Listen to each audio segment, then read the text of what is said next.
Maaliwalas ang umagang yun sa bayan ng Munting Lawa. Sa harap ng patahian ni Mang Rafa at Aling Ella ay masaya ang takbo ng kanilang negosyo. Tila ba walang mangyayaring masama kailanman.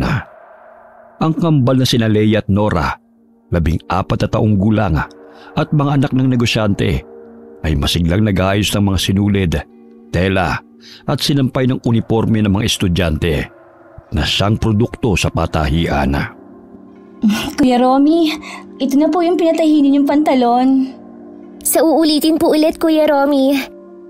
Basayang inabot ng kambal ang nakatupi ng pantalon ng isa sa mga suki nila. Nagpasalamat ang Ginoo dahil sa kahusayan ng kambal, dahil talaga namang nasunod ang gusto niya. Bukod sa pagiging magalang ng dalawa, ay masinop talaga sila dahil ito ang laging tinuturo ng kanilang mga magulang sa kanila. Nasa negosyo ay hindi ka lang dapat nakatingin sa kung ano ang kikitain mo. Dapat marunong ka rin makibagay sa kahit sinong makakaharap mo. Pagkabigay ng bayad ay umalis na kaagad si Mang Romy. Tuwang-tuwa naman ang kambal dahil may dagdag ipon na naman sila. Ano sa tingin mo, sis? Ilalagay pa natin ito ngayon sa alkansya o gagasasin natin? Baka nagugutom ka o meron kang gustong bilhin sa pamilihan. Siguro, ang gawin natin, yung 50 pesos ihulog natin. Tapos yung matitira, yun na yung ipang merienda natin sa palengke mamaya. Tapos pumunta tayo ng perya. Maganda nga yung naisip mo.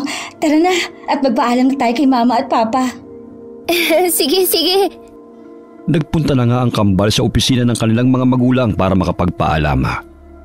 Naabutan nila roon si Tatay Rafa na may kausap sa telepono. Samantalang ang kanilang nanay Ella naman ay gumagawa ng disenyo ng damit sa malinis na papel. Ma, Pa, magpapaalam po sana kami ni Nora. Pupunta lang po kami ng palengke para kumain. Tapos po, didiretso kami sa perya. Tapos naman na po kami sa gawain dito sa patahian eh. Tsaka kumita na po kami ng 150. Ihuhulog po namin yung 50 pesos sa alkansya namin. Tapos po, yung 100 ang gagamitin namin sa pambili ng pagkain at pagpunta sa perya. Payagan niyo na po kami, Mama at Papa. Please. Natuwa ang mag-asawa sa itsura ng kanilang mga anak kung paano makiusap. Nagkunwari pa silang hindi pumayag. Pero sa huli pinagbigyan din nila ang kambal. At hindi lamang yun, sinabi rin ni Tatay Rafa na ihulog na nila sa alkansyang 150 pesos na kinita nila sa pananahi. Binigyan na lang sila ni Nanay Ella ng tag-100 para meron silang panggasto sa pagkain sa palengke at sa perya. Laking tuwa ni Leia at Nora, kaya pinapak nila ng halik ang mga magulang. Kitang-kita ang saya sa mukha ng buo nilang pamilya. Wala silang kamalay-malay na yun na pala ang huling hapon na magkakasama silang masaya. Si Mang Rafa ay kilala sa kanilang lugar bilang mabuting tao. At si Aling Ella naman ay hindi rin nagpapahuli sa pagtulong sa mga kapitbahay. Kaya't kahit malit lang ang patahian nila, ay malaki ang respeto sa kanila ng buong komunidad. Ngunit sa likod ng lahat ng ito, ay nagkukubli ang selos at inggit ng ilang kamag-anak. Lalo na ang pinsang si Freddy at ang asawa nitong si Aguilar, na tila hindi matanggap na naungusan sila sa buhay ng masipag na mag-asawa. Pagsapit ng gabi, habang tahimik ang buong bayan at habang nag-aaliw ang kambal sa perya, ay ilang putok ang yumanig sa paligid ng Munting Lawa. Ilang kilometro lang mula sa tahanan ng mga Benene. Walang kamalay-malay sina Leia at Nora na may nangyari ng masama sa kanilang mga magulang. Pag-uwi nila ng bahay pasado 8:30 ng gabi, ay nagulantang sila nang makitang ama at ina na wala ng buhay sa loob ng sasakyan. Si Ginoong Rafa ay nakasubsob sa manibela ng kanilang sasakyang nakaparada sa gilid ng kalsada. Butas ang kanyang bungo dahil sa tama ng baril sa ulo. Si Ginang Ella naman ay 2 tama ng baril sa dibdib. Tila gumuho ang mundo ng kambala nang mapagtanto na patay na ang kanilang mga magulang. Kinabukasan ay nabulabog nga ang buong bayan nang matuklasang patay na sina Mang Rafa at Aling Ella. Ayon sa pulis na nag-iimbestiga, isa sa tinitignang anggulo ay binaril ni Mang Rafa ang kanyang asawa sa dibdib bago to nagpakamatay. Hindi yun mapaniwalaan ni Leia at Nora dahil alam nilang hindi ganun ang kanilang mga magulang. Kahit ang mga taga roon ay hindi rin naniniwala sa sinasabi ng pulis. Pero natagpuan kasi mismo ang baril na hawak-hawak pa ni Mang Rafa at wala nang ibang fingerprint na naiwan sa loob ng sasakyan bukod sa kanilang dalawa. Nagkaroon tuloy ng haka-haka ang ilang mga tsismosa na nagkaroon ng kalaguyo si Ginang Ella kaya ito nangyari. Hindi yun matanggap ng kambal dahil alam nilang mabubuting tao ang kanilang mga magulang. Nora, anong gagawin natin? Wala na sila mama at papa. Paano na tayo nito ngayon yan? Hindi ko rin alam, Leia. Pero isa lang ang sigurado ko. Hindi magagawa ni Mama ang binibintang sa kanya. Walang kalaguyo si Mama. At hindi siya magagawang saktan ni Papa. Alam ko yun. Pero wala na sila. Kahit anong gawin natin, hindi na sila babalik. Natatakot ako. Paano na tayo, Nora? Paano na tayo? Mama! Papa! Bakit niyo po kami iniwan kaagad? Kung sino man po ang gumawa nito sa inyo, Ma, Pa, makukuha niyo rin po ang hustisya. Nagyakapan na lamang ang magkapatid dahil sa matinding sakit ng kalooban na kanilang nararamdaman. Habang naghihinagpis sila sa nangyari, ay nakatayo naman sa hindi kalayuan ng mag-asawang Freddy at Aguilar. Parehong nagkukunwaring nagluluksa rin, ngunit kapansin-pansin ang bahagyang ngiti sa gilid ng kanilang labi. 3 araw ang lumipas pagkatapos ang masalimuot na insidente. Sa burol ni Mang Rafa at Aling Ella ay tahimik lang si Leia habang yakap ang kambal niyang si Nora. Parehong namumugto ang mga mata nila dahil sa kaiiyak. At pareho pa rin silang hindi makapaniwala sa biglaang pagkawala ng kanilang mga magulang. Tumayo si Nora at inayos ang kandilang natutunaw sa gilid ng kabaong ng mga magulang. Ngayon lang parang nag-sink in sa utak ko na wala na tayong mga magulang, Leia. Kaya nga. Pero nandito pa rin naman tayo para sa isa't isa. At meron pa rin naman tayong mga kamag-anak, di ba? Sina Tio Freddy o Tia Aguilar?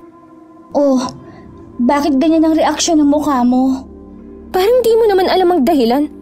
Mabait lang ang mga yun kapag kaharap ang mga magulang natin. Pero kapag nakatalikod na, kung ano-ano ng paninira ang ginagawa nila. Baka nga natutuwa pa sila na wala na sina Mama at Papa. Hindi naman siguro, Nora. Mga kamag-anak pa rin natin sila kahit medyo hindi nga maganda ang mga ugali nila. Pinsang buo ni Papa si Tio Freddy, kaya malamang sila ang mag-aaruga sa atin. Pati sa negosyong naiwan nila Mama at Papa. Basta, wala talaga akong tiwala sa kanila. Hindi ko alam pero iba ang kutob ko rin kay Tio Freddy. Simula nang mahuli siya ni Papa na naglalabas ng sikretong mga tahi. Kung sila ang maghahandle ng tahian, siguradong malulugi lang yun. Wala naman tayong magagawa.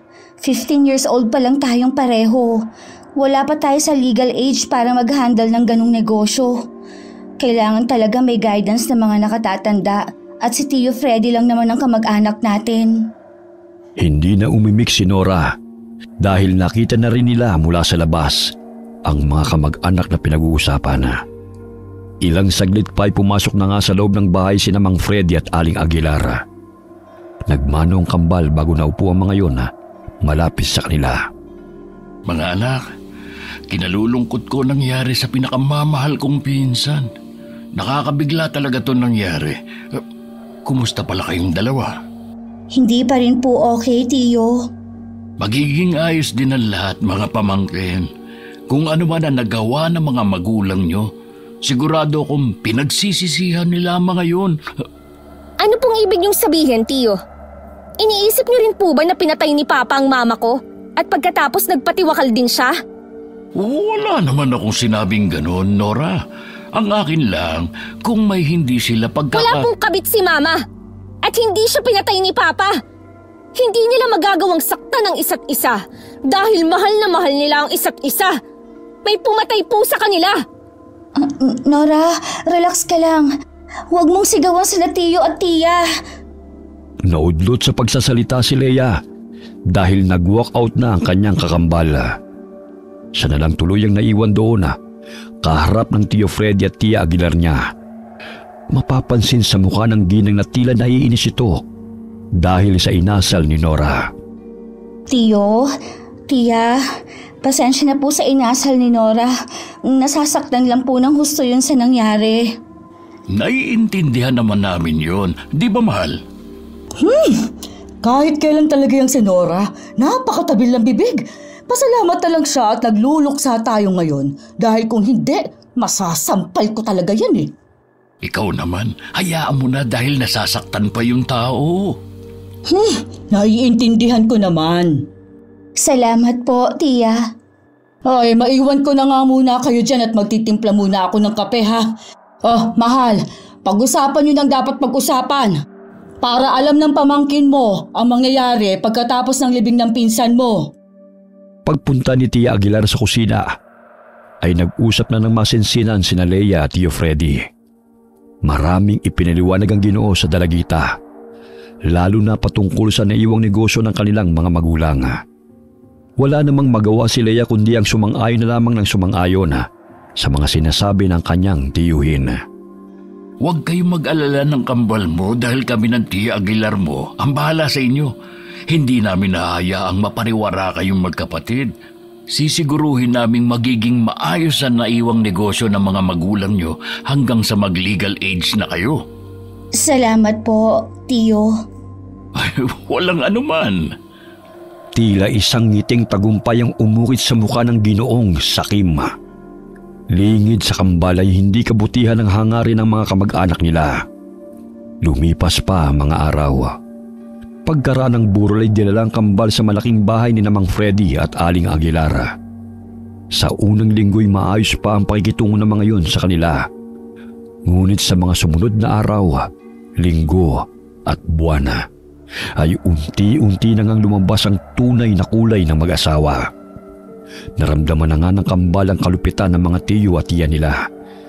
Hanggang sa paglipas ng isang taon ay paulit-ulit ang kalupitan sa kanila. Umidad na ng 15 ang kambal, pero tila mas lalo lang silang naghihirap. Leia! Nora! Ay, gising na! Alas 5 na! Maglinis na kayo ng buong bakuran bago kayo mag-agahan! Buksan niyo nga tong pinto! Di ba sinabi ko sa inyong walang maglalak dito? Dahil doon ay pinasira nga ng ginang ang doorknob ng kanilang kwarto. At pagkatapos ay saka sila binuhusan ng malamig na tubig. Basang-basa ang kambal nang bumangon sa kanilang kama. Galit na galit naman si Nora na napakuyom na lamang ng kamao at gusto nang lumaban. Pero pinipigil lang ni Leia.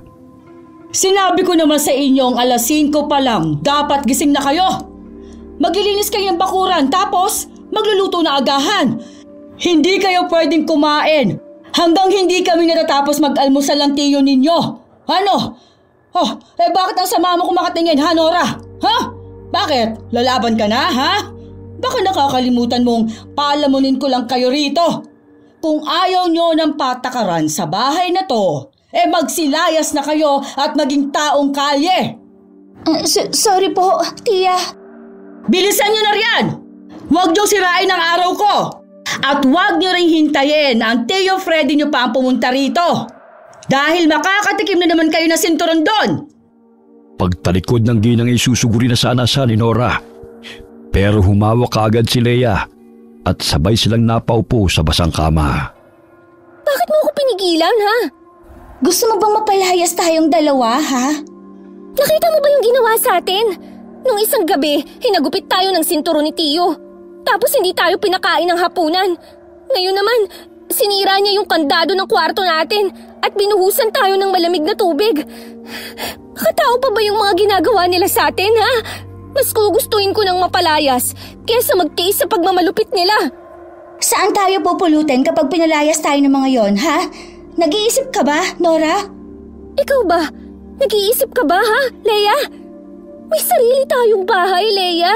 May patahian tayo. May kotse ang mga magulang natin. Babawiin ko ang mga yun. Wala na yung bahay natin. Anong sinabi mo? Wala na nga yung bahay. Pati yung kotse. Ha? Paano? Narinig ko sila Tiyo at Tia kagabi. Nalulugi na yung tahian, kaya binenta nila yung bahay sa kakotse. Dahil doon, nabayaran lahat ng utang. At nakakabawi-bawi na ulit yung negosyong iniwan sa atin nila Mama at Papa. Pero wala na tayong bahay. Kaya kung papalayasin tayo rito, magiging taong kalye talaga tayo katulad ng sinabi ni Tia. Kapal talaga ng mukha nila. Yung bahay na nga lang yung nag-ala-ala sa atin nila Mama at Papa. Pinenta pa nila. May tahian pa namang natitira, Nora. Sa tingin mo ba, ibibigay nila sa atin yun? Mga sakim sila, Leia. Kaya gagawa sila ng paraan para pati yung tahian na yun mapunta sa kanila. Napaiyak na nga ng tuluyan si Leia dahil sa sinabing yun ng kanyang kakambal. Naantala lang sila nang marinig ulit ang sigaw ng kanilang tiyahin na halatang galit na galit na. Marami pang paghihirap ang pinagdaanan ng kambal sa kamay na mapang-abuso nilang tiyo at tiya. Ilang beses silang nakaranas ng pananakit at gutom at kung ano-ano pa. Isang gabi, pagkatapos maghugas ni Nora ng mga pinagkainan nila, nagtungo siya sa likod bahay para magtapon ng mga basura. Naiwan sa loob ng sala si Leia na nag-aayos ng mga kalat doon. Nang malapit na sa basurahan, ay nakita ni Nora ang tiyo at tiya niyang palihim na nag-uusap. Dahil doon ay nagtago siya sa isang sulok at palihim na nakinig sa usapan ng dalawa. Paano ang gagawin natin ngayon yan, ha, Freddy? Narinig mo naman ang sinabi ng abogado na yon. Hindi mapapasa atin ang tahian dahil nakapangalan ito sa kambal. Ay, ang dami ko nang inaksay ang pawi sa tahian na yan, ha? Lalo na ngayon na mas nakikilala na ulit. Hindi ako papayag na mapunta sa mga pamangkin mo yan. Masasayang ang pinaghirapan natin. Anong gagawin natin ngayon, ha? Dapat makaisip ka na ng paraan. Tama. Kailangan makaisip ng paraan habang wala pa sila sa tamang edad para mabawi ang tahian. Hindi na dapat magtagal pa ang mga batang yan dito. Hindi natin yan napapalitan hanggat nabubuhay sila. May naisip na akong paraan na siguradong magugustuhan mo, mahal ko. Nang ipaliwanag ni Mang Freddy ang plano, ay kitang-kita nga ang tuwa sa mukha ng kanyang asawa. Subalit nanlaki naman ang mga mata ni Nora dahil sa mga nalaman na. Napalunok siya sa takot sapagkat hindi niya lubos maisip na makakaisip ng ganong kasama ang kanyang tiyuhin para lamang mawala silang magkapatid sa landas na mga ito. Nanginig ang buong katawan ni Nora dahil alam niyang kapahamakan ang naghihintay sa kanila ni Leia. Kailangang malaman kaagad to ni Leia. Pabalik na sana sa loob ng bahay para sabihin sa kakambal ang nalaman na. Pero nauna na siya ng mga sakim na tiyo at tiya sa sala. Tinawag silang dalawa at doon na nga naghayag ang Ginoo. Nagdesisyon na kami ng Tia Aguilar nyo. Bukas na bukas din ay sasama namin kayo at magbabakasyon tayo doon ng 3 araw. Talaga po, Tiyo? Oo naman. Naisip namin na masyado na kayong nakukulong rito sa bahay. Kaya dapat naman na mag-enjoy din tayo. Lalo na kayo. Alam kong kahit 1 taon na rin ang pangyayari, masakit pa rin sa inyo ang pagkamatay ng mga magulang nyo. Dahil anibersaryo na nila sa Makalawa, magbabakasyon tayo. At pag-uwi, dadalaw tayo sa puntod nila. Salamat po, Tiyo. Nora, narinig mo ba ang sinabi nila Tiyo Freddy at Tia Aguilar? Ang saya, di ba? Bakit parang hindi ka masaya, Nora? Po, hindi naman po sa ganun. Parang lugi ka pa, Nora, ha? Kung ayaw mong sumama, edi magpayong ka rito. Pero hindi ka namin bibigyan ng panggastos mo dito at bahala ka sa buhay mo na magutom. Napatango na lamang si Nora. Kahit ang totoo, ayaw niyang sumama sila ni Leia. Pagkatapos ng pag-uusap nila, ay excited na nag-ayos ng mga gamit ang kakambal niya. Pero binasag niya yun sa pamamagitan ng pagsasabi ng kanyang mga narinig. Hindi naniwala si Leia at naging dahilan pa ito ng alitan nilang magkapatid. Napabuntong hininga na lamang si Nora nang makitang umiiyak na naman ang kanyang kakambal. Bakit ba ayaw mong maniwala sa mga sinasabi ko, Leia? Galit ka lang sa kanila kaya nag-iimbento ka. Hindi nga ako sabi nag-iimbento! Bakit nagagalit ka na naman ba ha? Gusto ko lang naman na maglibang kahit ng ilang araw Sa dami ng paghihirap na dinaranas natin dito. Kahit isang araw lang, Nora. Gusto ko ng kapayapaan. Pero iba ang pinaplano nila. Sana naman maintindihan mo yun. Wala na akong paki sa mga plano ng tiyo at tiya natin, Nora. Ang gusto ko lang, makaalis dito. Diba? Yun din naman ang gusto mo. Ang ibig mong sabihin, sasamantalahin natin ang pagkakataong yun para makaalis sa poder nila? Oo. Pero paano ang patahian na iniwan sa atin nila mama at papa? Hindi pa natin yun babawiin? Bahala na sila. Gusto ko na lang na makapagsimula ng bagong buhay. Kapag nakaligtas tayo sa kanila, lumayo na tayo. Magsimula tayo ng bagong buhay, Nora. Makakaya natin yun dahil magkasama tayong dalawa. Lumapit si Nora sa kakambala sa katuniyakap ng mahigpit at sabay silang napaiyak. Nagkasundo sila sa iisang layunin na takasan ng masalimuot nilang buhay sa ilalin ng tiyo at tiya. Pagkatapos mag-ayos ng mga gamit, ay sabay silang nagdasal at nanghingi ng gabay mula sa Panginoon. Kalaunan ay nakatulog din sila nang magkatabi at magkayakap. Kinabukasan ay maagang bumiyahe ang apat. Puno ng katahimikan ang loob ng van na para silang nilalamon. Magkahawak lamang ng kamay ang kambala habang parehong kinakabahan sa kung anong maaaring mangyari. Matapos ang halos 5 oras na biyahe, huminto ang sasakyan sa isang gilid ng kakahuyan. Dito na nagsimulang magbago ang ihip ng hangin. Nagkatinginan ang magkapatid dahil alam na nila ang mangyayari.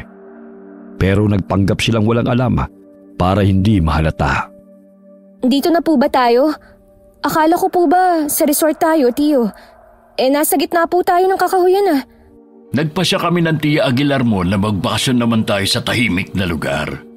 Ay, bumaba na kayo at maglalakad tayo papasok ng kakahuyan. Nandun kasi sa dulo yung bahay bakasyonan na inupahan namin. Nanahimik na si Nora at napatingin na lamang sa kanyang kapatid. Ilang saglit pa, ang hangin ay parabang mayroong ibinubulong at ang mga daon ay tila gumagalaw sa paraang hindi normal.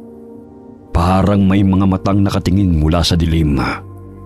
Napamasid na naman ang magkapatid habang magkahawak ng kamay. Kukuha lang ako ng tiyempo. Tapos, tatakbo na tayo, ha? Sabi ko naman sa'yo, diba? Hindi totoo yung bakasyon na sinasabi nila. Kinakabahan ako, Nora. Huwag kang kabahan. Kasama mo ko. Hindi natin iiwan ang isa't isa. Ano pinagbubulungan niyo dyan, ha? Magmadali nga kayo at nahuhuli na kayo. Pati ba naman dito ang kukupan niyo? Mahal, huwag ka nang magalit. Araw to ng bakasyon natin.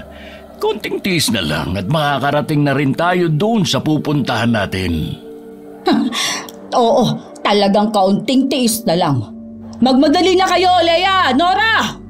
Opo. Sumunod na nga kaagad ang kambal sa kanilang tiyo at tiya.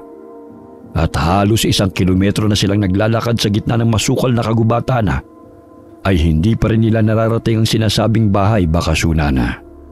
Alam naman nila pare-pareho na wala talagang matutuluyan sa lugar na yon. Dahil doon ay mas lalong kinabahan si Leia. Napahigpit ang kapit niya kay Nora na alerto pa rin sa paligid. Ilang saglit pa ay nagpasa na nga ang kanilang tiyo at tiya na tumigil. Inilatag ng dalawa ang mga pagkain at inalok na sila. Noong unay ayaw pa nga sanang kumain ang magkapatid. Pero nang makita nilang kumain din ang mag-asawa, ay sumunod na rin sila. Nasiguro na kasi nilang walang laso ng pagkain.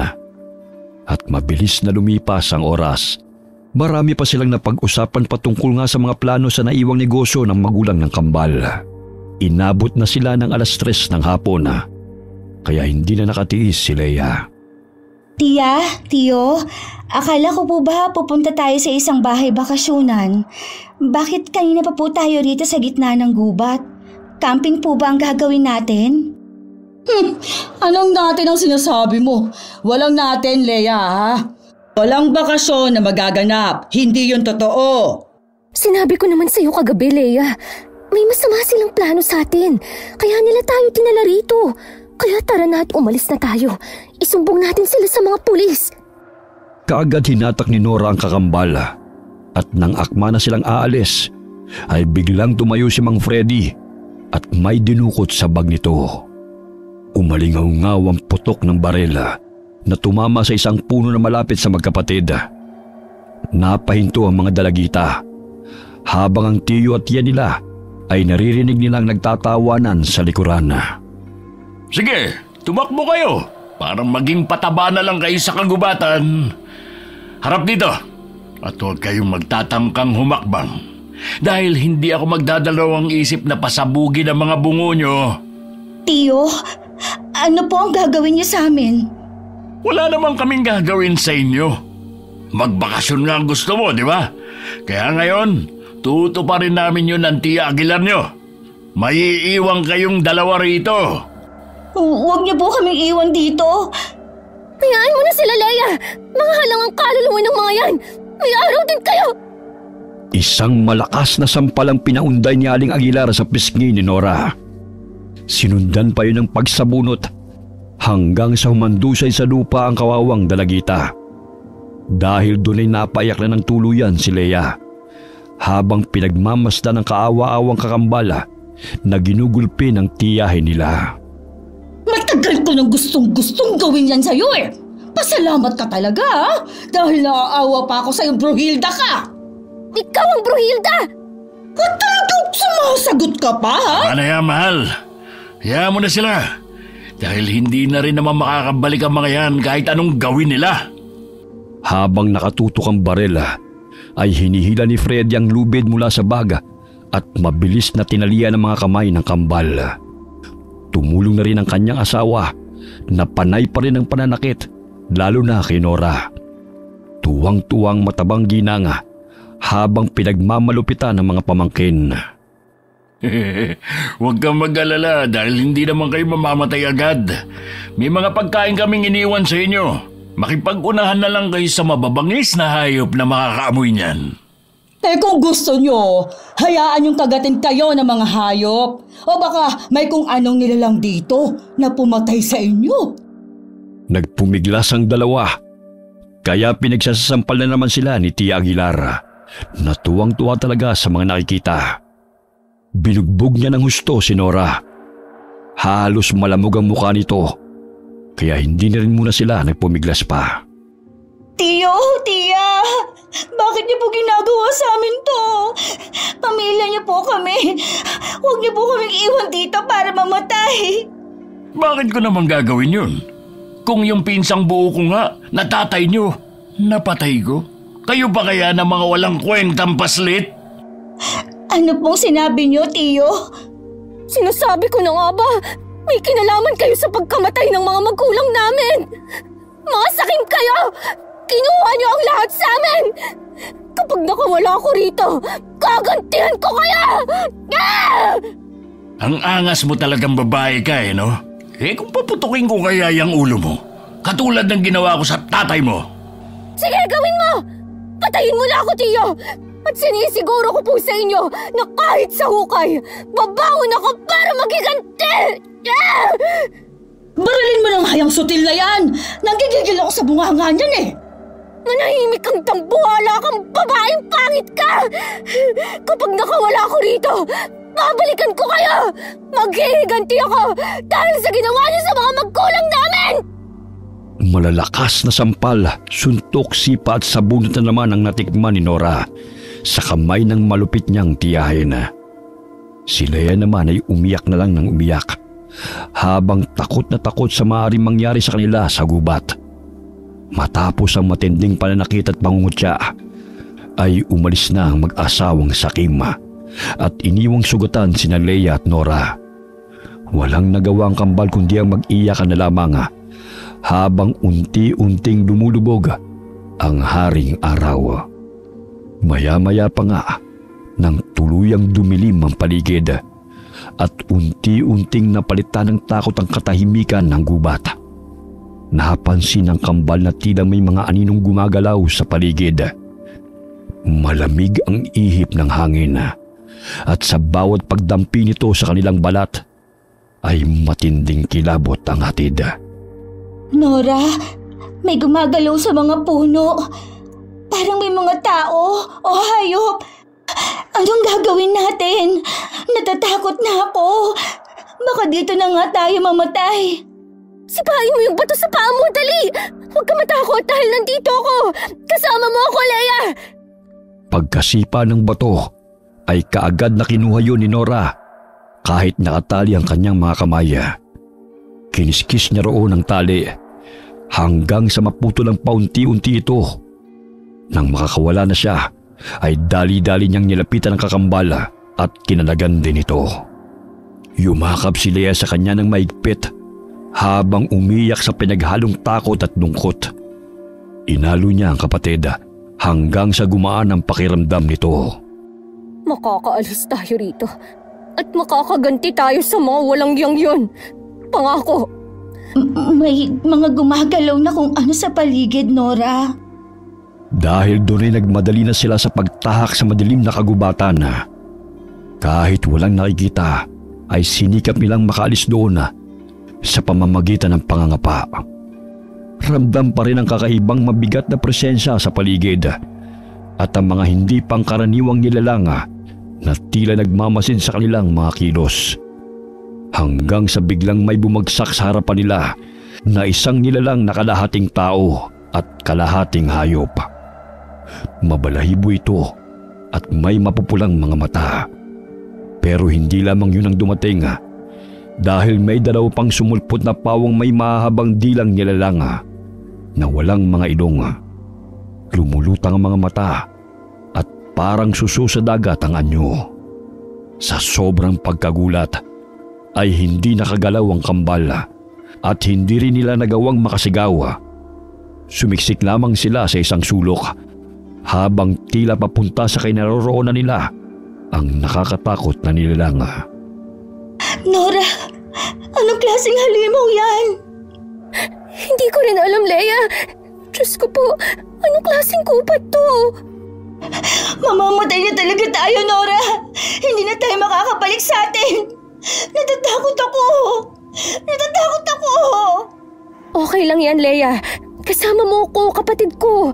Hindi kita iiwan kahit anong mangyari sa atin. Hawakan mo ng mahigpit ang kamay ko.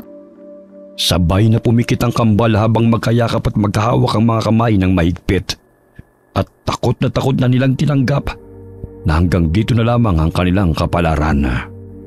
Subalit sa halip na lapain sina Leia at Nora ng mga nakakatakot na mga nilalang, ay nagpalakad-lakad ang mga ito paikot sa kanila. Napadilat na lamang sila dahil sa ingay na gawa ng mga yabag ng mga halimaw. At pagkatapos noon ay binalot na sila ng itim na usok. Napuno ang paligid ng bulong na wikang hindi nila maintindihan. Sinundan pa yun ang nakapangingilabot na tinig ng mga engkanto. Mga batang inalipusta at mga kaluluwang hindi na makita ang liwanag. Kayo ay tumapak sa aming kabundukan na walang kapahintulutan. Maniwala po kayo sa amin. Hindi po naming intensyon na mapunta sa lugar na to. Huwag niyo po kami sasaktan. Mga batang inalipusta at mga kaluluwang hindi na makita ang liwanag. Anong ginagawa niyo rito sa aming kabundukan? Kalapastanganan ng pagpasok dito ng walang kapahintulutan. Niligaw po kami rito ng mga sakim naming tiyo at tiya. Wala po kaming kasalanan. Kung meron mang may kasalanan ay sila yun. Kaya sa kanila po kayo magalit. Huwag po sa amin. Mga batang inalipusta at mga kaluluwang hindi na makita ang liwanag. Dahil sa pagtungtong nyo sa aming kagubatan ng walang pahintulot, kayo ay aming tatatakan. Lumabas ang engkantong may katawan ng lalaki pero walang mukha. Sa halip ay may isang bunganga sa dibdib nito ang nagbigkas ng mga wikang hindi nila maintindihan. Dahil doon ay nagyakapan na lang ulit ang magkapatid na takot na lalo sa mga nangyayari. At ilang saglit pa ay narinig na nga nila ulit ang engkanto na nagsalita ng nakakakilabot na bagay. Dahil sa inyong ginawang mga lapastangang nilalang, kayo ngayon ay magiging aswang uhong. Pagkatapos bigkasin ng engkanto ang mga katagang yun, ay biglang sumakit ang katawan ni Leia at Nora. Ang kanilang mga matay bigla na lamang lumuwa at ang kanilang mga ilong ay unti-unting nawala. Ang bibig nila'y naging bilog na parang itim na balon na may matatalim ng ngipin. Ang balat nila'y naging madulas na parang sinabuyan ng langis na malagkit. At sa kanilang dibdib ay tumubo ang isang itim na kabuti. Anong nangyayari sa atin, Nora? Hindi ko alam. Anong ginawa niyo sa amin? Simula sa oras na ito, sa tuwing hahalik ang araw sa karagatan, sa tuwing sasapit ang kadiliman ng gabi, ay magpapalit kayo ng anyo bilang isang aswang uhong. Matatakam kayo sa lahat ng nilalang na may sariwang dugo at karne, mapatao man o hayop. Sa tuwing makakapambiktima kayo, ay mag-iiwan ito ng itim na kabuti. Bilang tanda na kayo ang may gawa ng karumal-dumal na krimen. Ito ang bubuhay sa inyo at magbibigay ng kakaibang lakas para sa galit at paghihiganti. Humayo kayo at gawin ang inyong misyon. Pagkatapos sabihin niyo ng itim na engkanto, ay unti-unti siyang naglaho sa dilim. Pati na rin ang 3 pang halimaw na nagpapaikot-ikot sa kanila na may gawa ng itim na usok. Nang mawala ang mga yun, ay unti-unti ring bumalik sa dating anyo ang kambala at parehong nawalan ng malay tao. Kinabukasan, nagising ang magkapatid dahil sa ingay ng mga ibong humuhuni. Napatakan pa sila ng tubig hamog, kaya halos magkasabay silang napabalikwas ng bangon. Matapos magkatinginan, ay naalala nila ulit ang nangyari. Kaya mabilis silang nagyakapan gawa ng takot. Nora, totoo ba yung nangyari kagabi sa atin? Naging mga halimaw tayo? Malamang panaginip lang yun. Hindi yun panaginip, Nora. Tingnan mo yung palibot natin. Ang daming itim na kabuti. Muli silang nagkatinginan at sabay na naalala ang sinabi ng itim na engkantong nakainkwentro nila kagabi. Simula sa oras na ito, sa tuwing hahalik ang araw sa karagatan, sa tuwing sasapit ang kadiliman ng gabi, ay magpapalit kayo ng anyo bilang isang aswang uhong. Matatakam kayo sa lahat ng nilalang na may sariwang dugo at karne, mapatao man o hayop. Sa tuwing makakapambiktima kayo, ay mag-iiwan ito ng itim na kabuti bilang tanda na kayo ang may gawa ng karumal-dumal na krimen. Ito ang bubuhay sa inyo at magbibigay ng kakaibang lakas para sa galit at paghihiganti. Humayo kayo at gawin ang inyong misyon. Diyos ko po, totoo nga yung pagiging halimaw natin kagabi, Nora. Magiging halimaw na tayo. Anong gagawin natin? Huwag mo na munang isipin yun, Leia.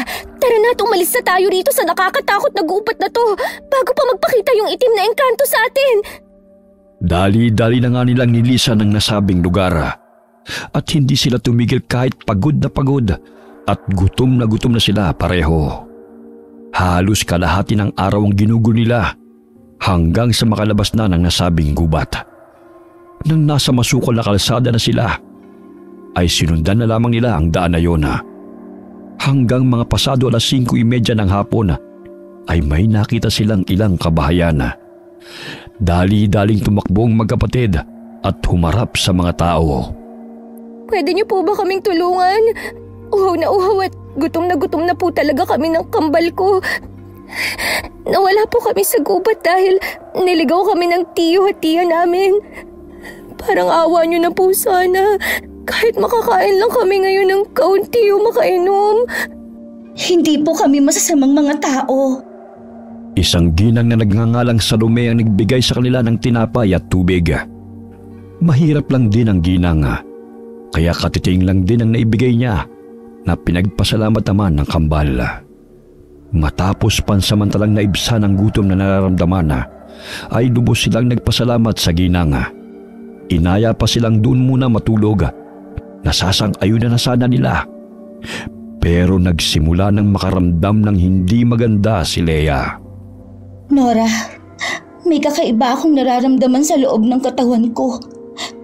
Parang may kung anong init na gustong kumawala. Parang may... Gusto kang kainin? Ha? Paano mo nalaman? Nararamdaman ko na rin ngayon, Leia.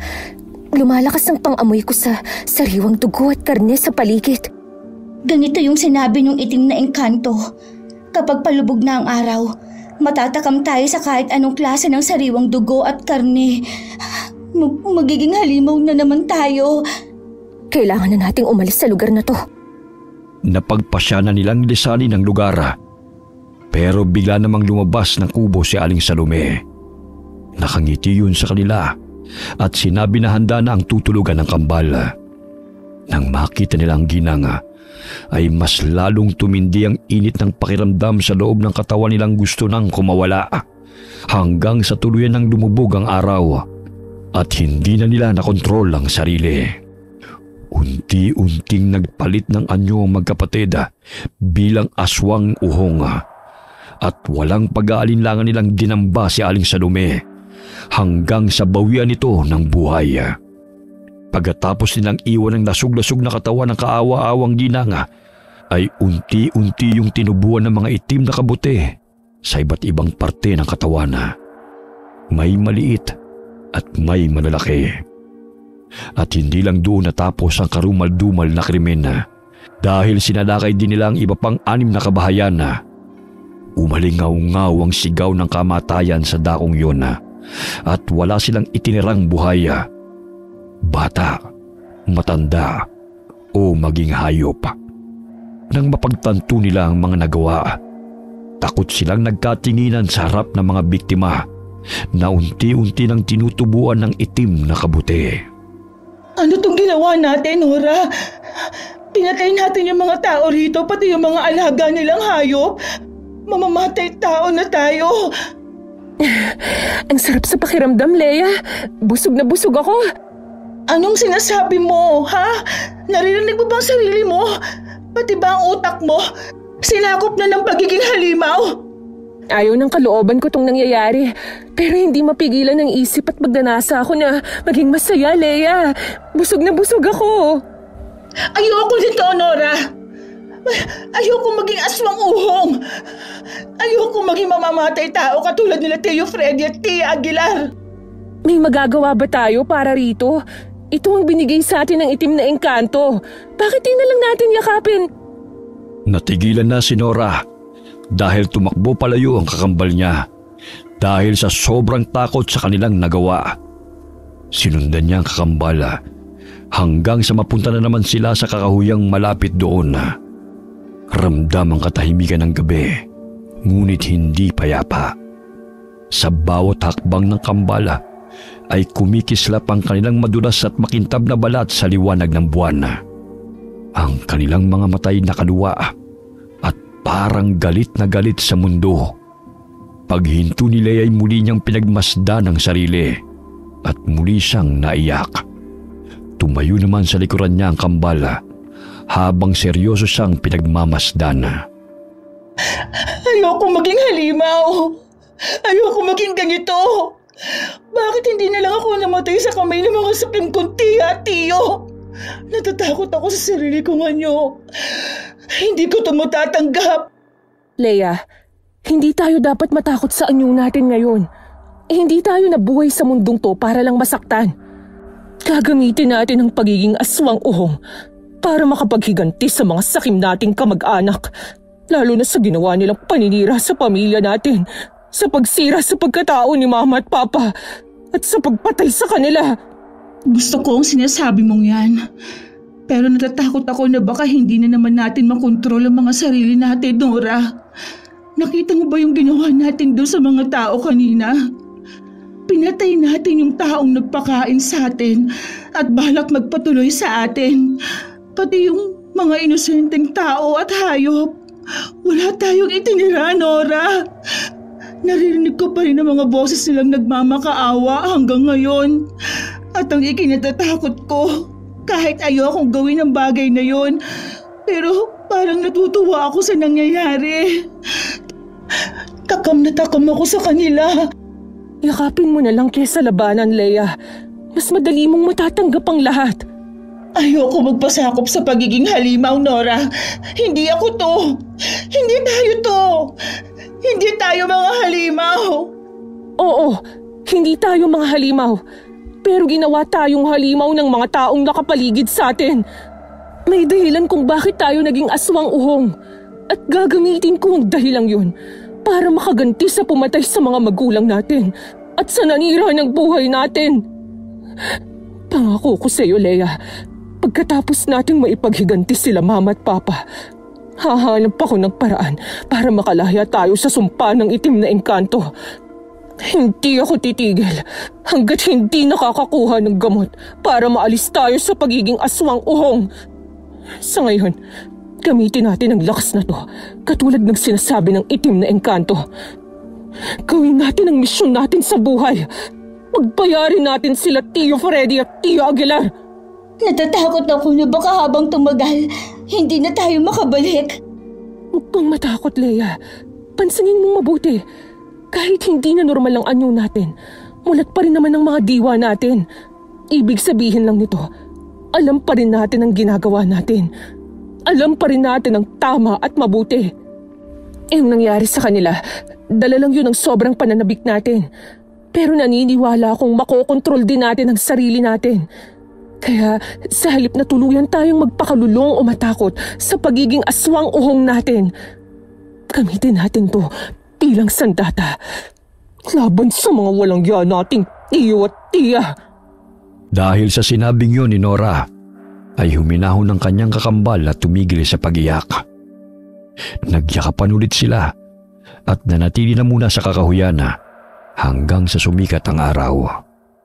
Nang nasaan yung tao na sila, ay kagad silang umalis sa lugar na yun dahil nakarinig na sila ng mga sigawan mula sa kabahayang sinalakay nila kagabi. Nalulungkot man sa nagawa nila, ay tinanggap na lamang nila ang lahat dahil wala na rin naman silang magagawa pa. Nagpatuloy sila sa pagtahak sa masukal na daan hanggang sa may nakita silang matandang lalaki na namumulat ng tuyong kahoy. Payat yun at may tangkay na buntal na sumasayad sa lupa. Sa kaliwang kamay naman ay bitbit ng matandang lalaki ang isang bayong ng mga halamang gamot. Nora, iwasan natin siya. Baka maghinala siya sa atin. Matanda lang siya. Wala siyang magagawa laban sa atin, Leia. Ayoko siyang saktan. Teka, parang may kakaiba sa matandang lalaki. Oo nga, nararamdaman ko rin.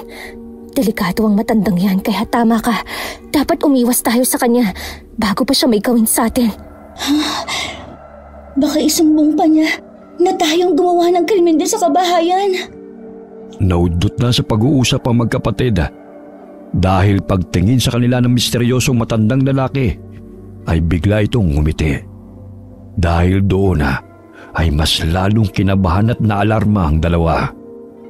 Nagmadali sila sa paglalakad hanggang malampasan ng matandang Ginoo na sinusundan lamang sila ng tingin. Nang medyo makalayo-layo na, ay nakahinga sila ng maluwaga. Sabay pa nila yung nilingon at laking gulat nila dahil bigla yung nawala na parang bula. Saan nagpunta yung matandang yun? Sinasabi ko na nga ba, hindi siya ordinaryong matanda, Nora. Baka siya yung engkantong itim na nagbigay sa atin ng sumpa ng pagiging aswang uhong. Mukha ba akong engkantong itim sa inyo? Napasigaw ang kambala at sa sobrang gulat ay pareho pa silang napaupo sa lupa. Ngumiti naman ang Ginoo at naglahad sa kanila ng kamay para makatayo. Huwag kayong matakot, Leia at Nora. Alam ko na dadaan kayo rito kaya sinalubong ko na kayo. Paano mo kami nakilala, ha? Paano kung sabihin naming hindi kami yung tinutukoy mo? Kayo yung kambal na iniligaw sa kakahuyan, di ba? Mga anak kayo ni Rafa at Ella. Siya nga yung itim na engkanto, Nora. Umalis na tayo rito. Baka dagdagan pa niya ang sumpa sa atin. Hindi nga akong itim na engkanto. Ako si Tatang Tiburcio. Albularyo ako na nagpapagala-gala rito dahil sa inyo. Noong nakaraang taon, nagkaroon ako ng pangitain at pinapunta ako sa lugar na ito ng tadhana. Matagal ko nang hinihintay ang pagdating ninyo. Salamat at nagkatagpo rin tayo. Ano po ang ibig niyong sabihin? Kayo ang mga tinatakan ng itim na engkanto, hindi ba? Pinili nila kayo para bigyang buhay ang sumpa sa mga taong naninira sa kanilang kagubatan. Pinili nila kami?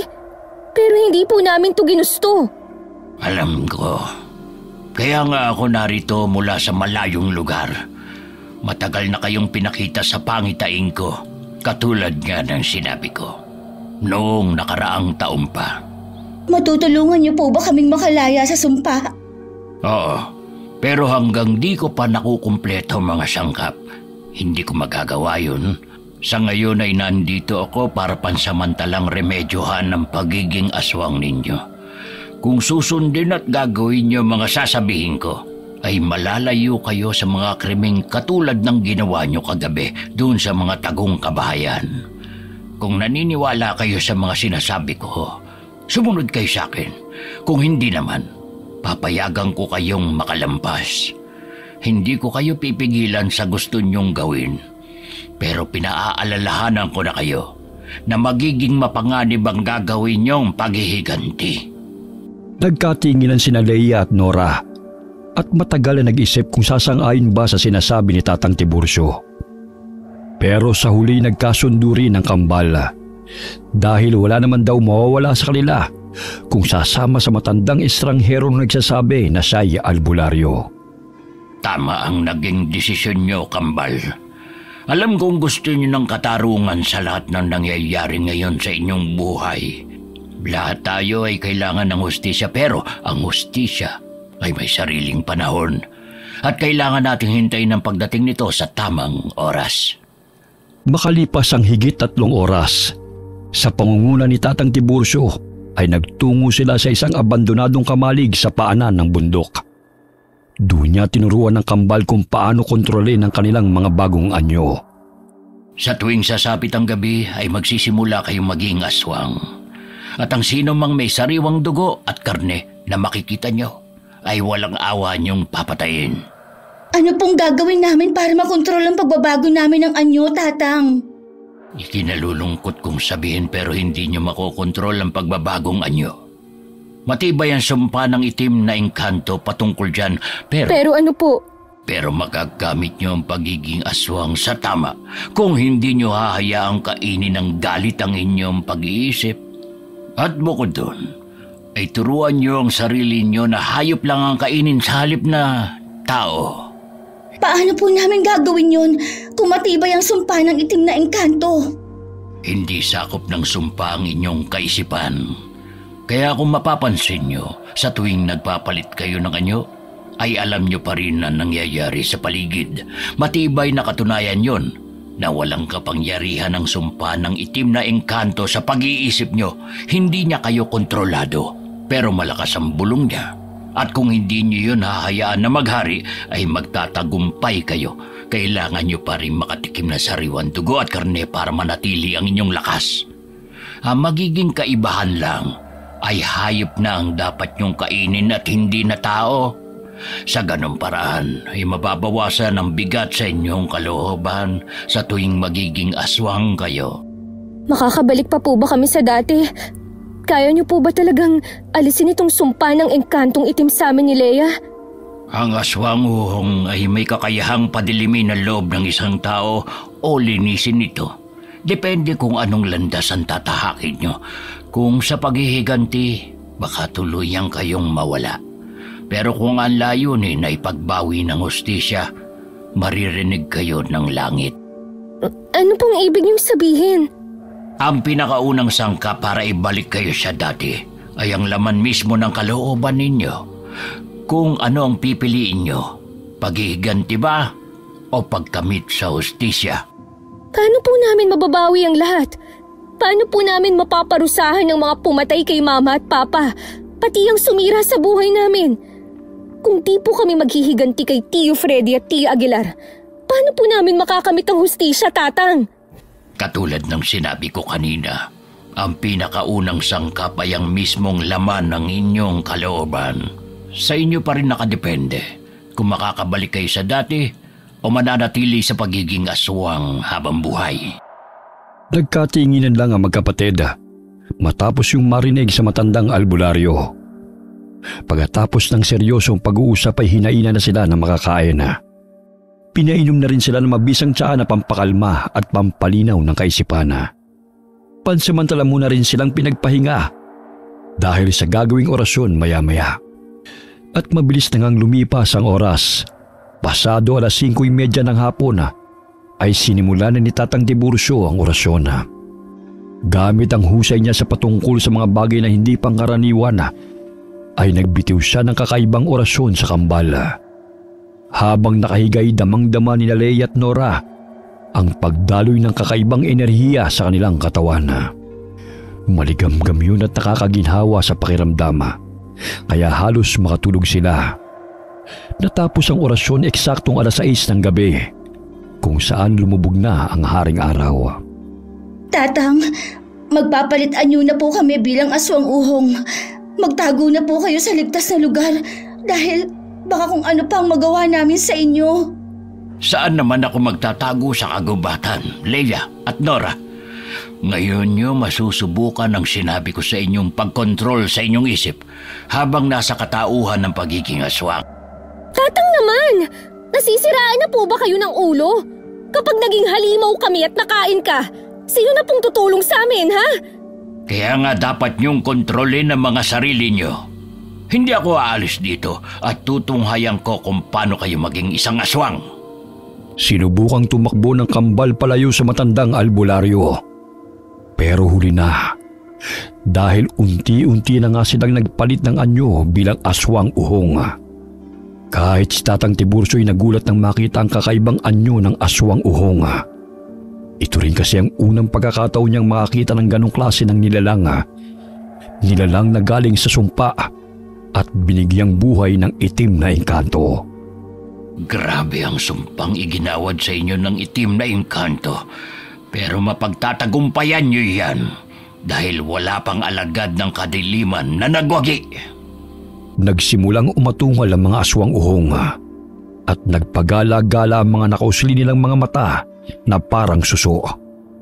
Ang mga bibig nilang parang balon ay panay ang pagdama sa paligid hanggang sa maamoy na nga nila ang matandang albularyo. Nang makita nila si Tatang Tiburcio na nakatayo sa isang sulok habang nakangiti, ay tila nanabik sila sa sariwang dugo at karne. Sabay na umungol ang magkapatid na aswang at mabilis na tinungo ang Ginoo. Nagbanggaan pa sila hanggang sila na naglaban dahil gusto nilang solohin ang matandang lalaki na hindi umaalis sa pwesto nito. Pakinggan niyo ang puso ng bawat isa dahil konektado kayong kambal. Labanan niyo ang bulong ng sumpa sa inyong utak at huwag niyo silang hayaang mamayani. Natumba ang Ginoo matapos siyang mahawi ng nagtutulakang aswang. Nasugatan siya sa braso kaya tumagas ang masaganang dugo mula roon. Ilang saglit pa ay may maliit na kabuting itim na tumubo sa nasugatan niyang braso. At nang kumalat ang dugo, ay lalong nagwala ang aswang dahil sa pagkatakam. Sabay ang mga yun na lumundag kay Tatang Tiburcio. Pero bago pa sa lantakan ay tumigil din ang dalawa. Nora! Tumigil ka! Si Tatang Tiburcio yan! Kapag pinatay mo siya, wala nang tutulong sa atin. Hindi na natin makakamit ang totoong hustisya para kay Mama at Papa. Nagugutom na ako! Isang malakas na suntok ang ginawa ni Nora sa kanyang sarili hanggang sa matumba siya. Tatang! Tulungan niyo po kaming makamit ang hustisya para kay Mama at Papa! Gusto ko pong mapagbayaran nila Tio Freddy at Tio Aguilar ang mga ginawa nila. Ang pagpatay sa magulang namin. Ang pagkuha sa lahat ng ari-arian namin. Ang pananakit, pangalipusta, at pagtatangka sa buhay namin ni Leia. Dapat po mapagbayaran nila ang mga yan. Mangyayari ang mga yon, Leia at Nora. Mabibigyan sila ng hustisya at mababawi niyo lahat ng nawala sa inyo, maging ang inyong mga katauhan. Sa ngayon, kailangan niyo muna ng sapat na lakas. Isinama sila ni Tatang Tiburcio sa likuran ng tinutuluyan nila at kinuha roon ng matandang Ginoo ang natutulog na baboy ramo. Ito ang pinakain niya sa magkapatid. Matapos lantakan ni Leia at Nora ang nasabing hayop, ay napunan na ang gutom nila. Tinubuan ng mga itim na kabuti ang iba't ibang bahagi ng katawan ng kaawa-awang baboy ramo. At kinuha ni Tatang Tiburcio ang mga kabuting ito. Sa tulong ng mga ito, ay makakalaya kayong dalawa sa sumpa ng itim na engkanto. Maraming salamat po talaga, Tatang. Huwag mo na kayong magpasalamat sa akin dahil hindi ko pa nagagawa ang pangontra. Magpapasalamat pa rin po kami dahil napakalaki na po ng itinulong niyo sa amin, Tatang. Maraming salamat po talaga. Salamat din sa pagtitiwala niyo sa akin. Napayak na lamang ang dalawang aswang uhong habang nakatingin sa kaawa-awang baboy ramo na lasog-lasog na ang katawan. Pagkatapos ng mga pangyayaring yun, ay unti-unti na ngang nakontrol ng kambal ang kanilang mga sarili. Hindi na sila nahihirapan sa tuwing nagpapalit ng anyong aswang uhong. Gabi-gabi naghahanap sila ng kahit anong hayop sa gubat at ito ang nilalantakan nila. At pagsapit ng umagay saka lamang sila bumabalik sa tahanan ni Tatang Tiburcio. Ang ginagawa naman ng matandang albularyo ay kinukuha niya mga naiwang itim na kabuti. Ito ay para magamit sa paggawa ng pangontra sa sumpa ng itim na engkanto. Makalipas ang 2 linggo, ay nagsagawa ng ikalawang orasyon ng matandang lalaki. Dahil doon ay mas lalong nakaramdam ng pag-asa ang kambal. Hindi na sila natatakot sa bulong ng sumpa dahil binabaliwala na lang nila ito sa tuwing nasa anyo silang aswang uhong. Nang akala nilang ayos na ang lahat, ay bigla namang may dumating na hindi inaasahang pagkakataon. Biyernes ng gabi kung saan bilog na bilog ang buwan at malakas ang kapangyarihan ng kadiliman. Habang nasa kakahuyan ng kambal at naghahanap ng malalapang hayop, si Tatang Tiburcio naman ay ipinagpapatuloy ang paggawa ng espesyal na gamot. Walang ano-ano'y biglang dumating ang isang grupo ng mga ngaso na naghahanap ng matutuluyan. Wala silang alam sa mga nilalang sa gubat, pero may narinig daw silang kwento tungkol sa 2 halimaw doon na pumapatay sa mga hayop na tinatarget din nila.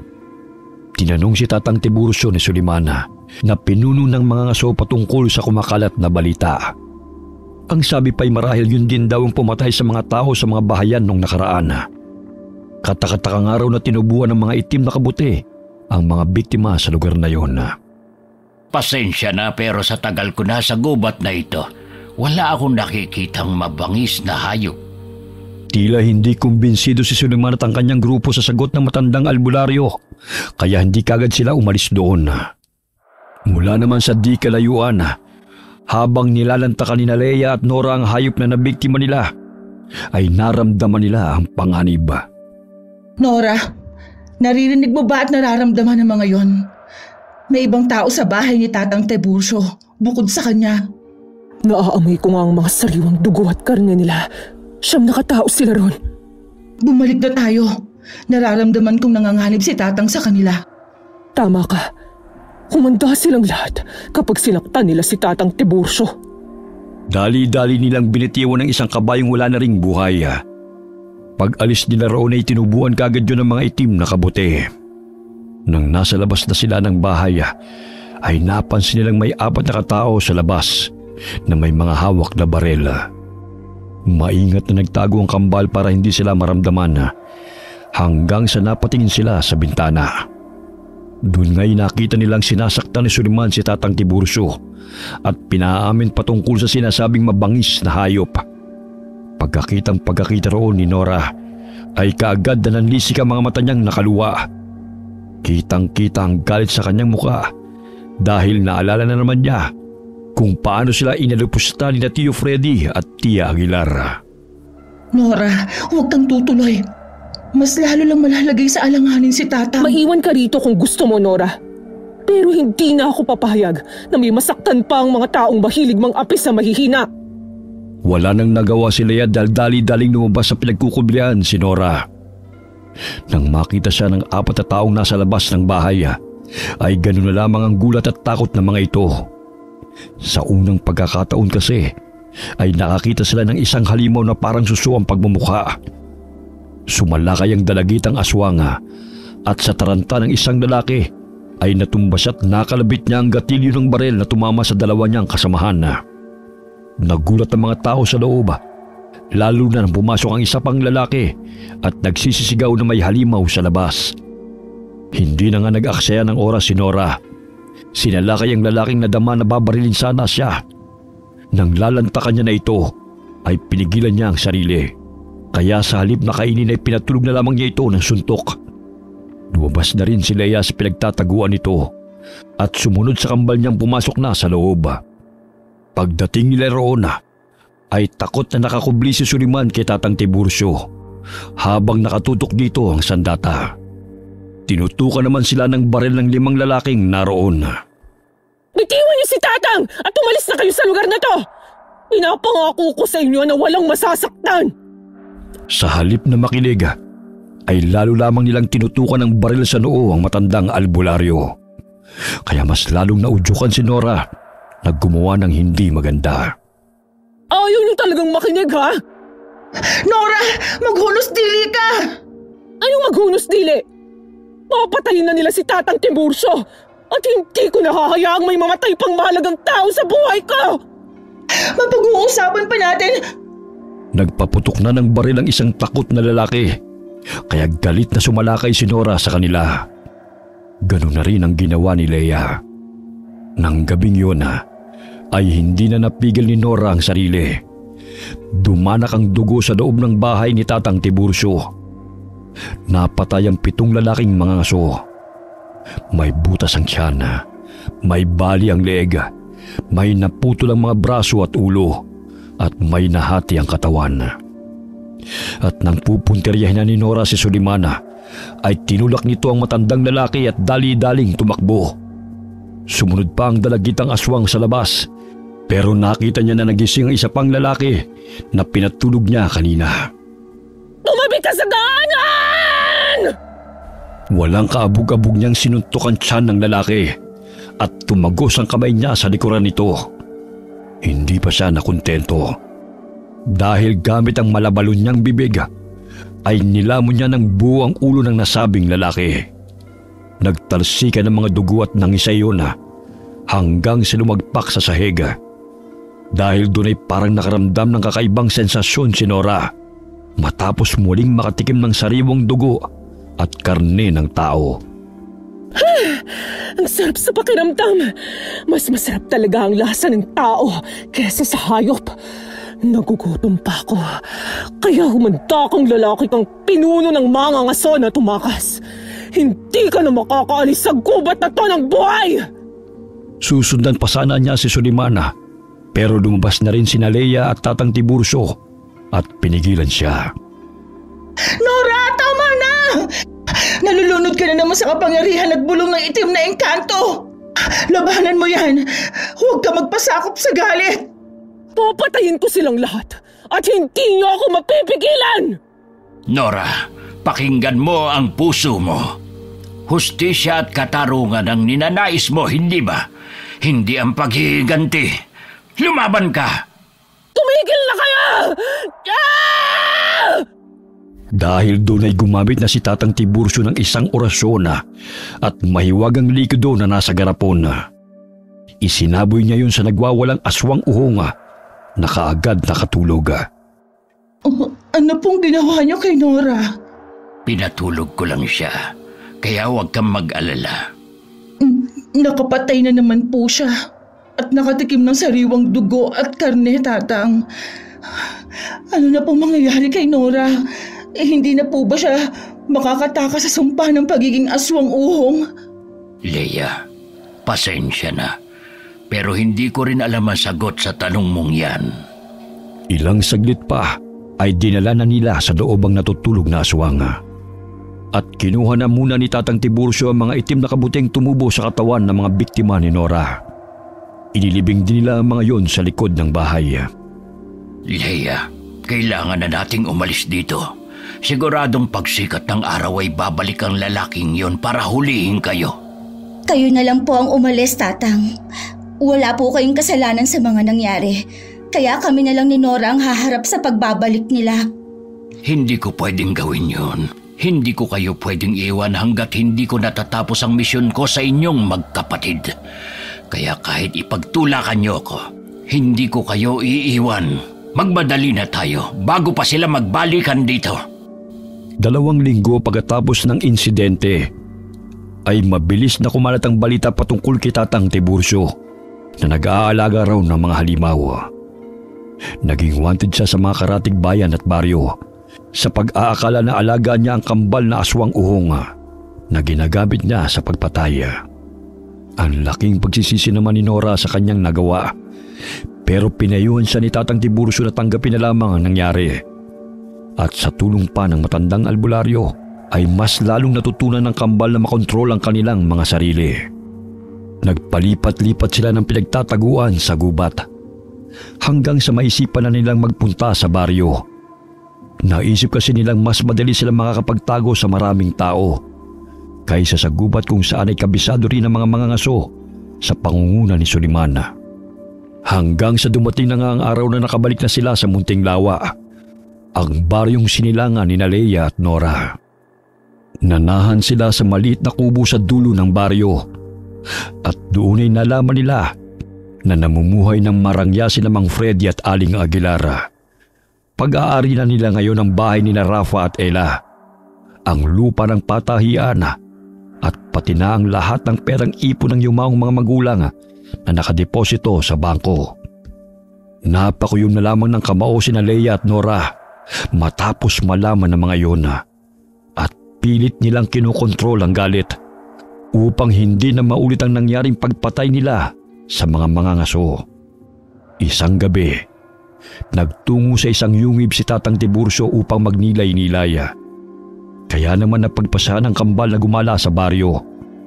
Tinungo nila ang dating bahay at nakita nila ang sakim ng mga tiyo at tiya. Ang kakapal ng mga mukha nila. Talagang kinuha na nila ang lahat sa atin, Leia. Nagagalit din ako, Nora. Pero kalamahin natin ang mga loob natin. Dahil kung magkataon, baka maulit yung nangyari noon. Pinipilit ko, Leia. Pinipilit ko. Pero ngayong nakita ko sila ulit, paulit-ulit na sumasagi sa isip ko yung mga ginawa nila sa atin. Yung pangalipusta at pagpapahirap nila na hindi makatao. Tapos na yun, kapatid ko. At nakaraan na.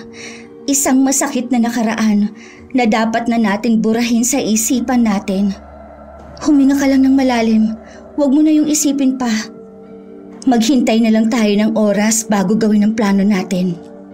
Hinawakan nila yan ng mahigpit ang kamay ng kakambala at pagkatapos ay pareho silang saglit na pumikit at huminga ng malalim. Tumigil lamang sila nang marinig ang pag-uusap ni Tio Freddy at Tia Aguilar. Nakakakilabot ang balita sa gubat, Freddy. Mahal, sabi ng ilang mga ngaso, may isang matanda nga raw na nag-aalaga ng mga halimaw. Ang pagkakadescribe pa nga parang suso ang ulo tapos malagkit daw. Sinalakay yung 9 na mga ngaso at isa lang ang nakatakas sa kanila. Imbento lang yun ng mga mangangaso para wala silang maging kahati sa gubat. Mag-iimbento ba ng gano'n si Suliman? Siya nga yung mga ngasong natirang buhay. At yung mga kasama niya naiwan dun sa gubat. Nung bumalik nga raw sila, nakalibing na yung mga yon. Kalat na sa mga baryo at baka nga sa buong probinsya pa Hindi lang ibinabalita dahil ayaw ng kinauukulan na magpanik yung mga tao. Siyempre, maaapektuhan ang turismo sa probinsya. Naku! Si Suliman, adik-adik naman yung isang yun. Sa kakagamit niya ng pinagbabawal na gamot kung ano-ano na nakikita niya. Baka nga mamaya siya lang talaga ang pumatay sa mga kasama niya dahil sa kaadikan niya. Hindi ako magugulat na isang araw nasa mental na yun o kaya nasa kulungan. Natigilan na mag-asawa dahil nagulat sila nang biglang mabasag ng salamin ng bintana. May tumama kasi roon at nang tignan nila ay isang patay na pusa na may nakatubong itim na kabute sa iba't ibang parte ng katawan. Nanlaki ang mga mata ni Aling Aguilar kaya dali-dali siyang napayakap sa asawa. Naku, Freddy! Yan yung kumakalat na balita na pumapatay ng mga hayop na tinutubuan ng itim na kabute. Yan raw yung alaga ng matanda doon sa gubat, sabi ni Suliman. Nandito na sa baryo natin yung halimaw! Huwag ka nga magsabi ng kung ano-ano, mahal. May nananakot na naman sa atin o nagbabanta, kaya ganito. Hindi nila matanggap na tayo na ang may-ari ng patahian ng dati nilang amo. Natigilan na ang mag-asawa sapagkat mula sa bintanang nabasag na salamin ay sumulpot ang 2 aswang uhong. At katulad nga ng mga nababalita, mukha itong mga suso na luwa ang mga mata at parang balon ng bibig na maraming ngipin. Subalit ang katawan ay halintulad sa tao. Kamusta na po, Tiyo at Tia? Ang tagal din po nating hindi nagkita. Tiyo at Tia? Anong ibig sabihin nito? Sino kayo? Ang bilis nyo naman po yatang makalimot ngayon. Hindi niyo po ba kami na-miss? Anong sinasabi niyo, mga halimaw kayo? Kanina lang po, pinagkakwentuhan ninyo ang tungkol sa amin. Ang mga halimaw na kinatatakutan ng lahat ngayon, lalo na sa gubat. Kung ganon... Sila nga yung mga halimaw, mahal! Umalis na tayo rito! Hindi lang kami basta mga halimaw. Kami ang kambal niyong pamangkin na walang awa niyong iniwan sa gubat at pinagmalupitan. Lea? Nora? Kami nga. At oras ng paniningil ng hustisya. Biglang lumundag si Nora at kinadyakan si Freddy sa dibdib. Mabilis na tumilapon ang Ginoo sa dingding. Kaya mas lalong natakot ang tiyahin nilang sigaw ng paghingi ng tulong. Tumakbo ang ginang pero sinundan ito ni Lea. Nag-focus lang si Nora sa tiyuhin nilang nangihina matapos mabalian ng balakang. Maya-maya'y bumalik na rin si Lea. Hatak-hatak sa buhok si Tia Aguilar na sigaw pa rin ang sigaw dahil sa takot. Isa pang sigaw mo, Tia. Tatanggalin at hahatakin ko yung dila mo at sisiguraduhin kong hindi ka na makakapagsalita kahit kailan. Nanahimik ang ginang habang napapayak at napapahina lang dahil sa pagkagimbal. Pinagtabi silang mag-asawa sa isang sulok at hinarap ng mga aswang uhong. Naalala niyo ba ang pagtapon sa amin at kung paano niyo kami pinahirapan ng paulit-ulit hanggang sa iwan niyo kami sa gubat, ha? Hindi ko naman talaga ginusto yun. Itong asawa ko may gusto kaya siya ang parusahan niyo. Wala ka pa rin pagbabago, Tiyo. Pinapasa mo pa rin palagi sa ibang ginawa mong kasalanan. Oh, tama! Wala akong kasalanan! Sumusunod lang ako sa gusto ng asawa ko. Mga pamangkin, si Freddy ang nagplano ng pagpatay sa tatay at nanay ninyo. Hindi ko gusto yun. Kaya parang awa nyo na. Siya lang ang patayin nyo. Isang malakas na sampalang pinadapo ni Nora sa kanyang tiyahin. Sinundan pa yun ng pagsuntok at pagsabunot hanggang sa tila malamog ang mukha ng ginang. Tumigil lamang siya dahil nagmakaawa na yun ng gusto at isa pa'y duguan na ang mukha nito sa dami ng tama. Mga halimaw kayo! Hindi kayo mga pamangkin ko! Kayo ang lumikha sa amin! Kung hindi nyo kami iniwanan sa gubat, hindi kami magiging ganito! Kayo ang dahilan kung bakit kami napaglaruan ng engkantong itim at nabigyan ng hindi katanggap-tanggap na sumpa. Kayo dapat ang maging mga halimaw, hindi kami! Patawarin niyo kami! Hindi namin alam na mabubuhay pa kayo! Hindi namin intensyong... Sinungaling! Alang ang kaluluwa mo, Tiyo! Tandang-tanda ko pa ang sinabi mo noon bago mo kami iwan dun sa gubat. Kung nagawa mong patayin ng tatay namin, kami pa kaya? Di ba yun nagsabi mo? Kaya ngayon, humanta ka! Ibinuhos ni Nora ang buong lakas niya sa pagsipa sa kaliwang paa ni Tio Freddy. Nabali yun at halos maputol habang ang Ginoo ay sigaw ng sigaw sa tindi ng sakit. Halos magwala siya dahil sa nararamdaman habang ang asawa niya ay takot at pag-iyak lamang ang tugon sapagkat wala silang magawa. Mas masakit pa dyan ang naramdaman namin noon.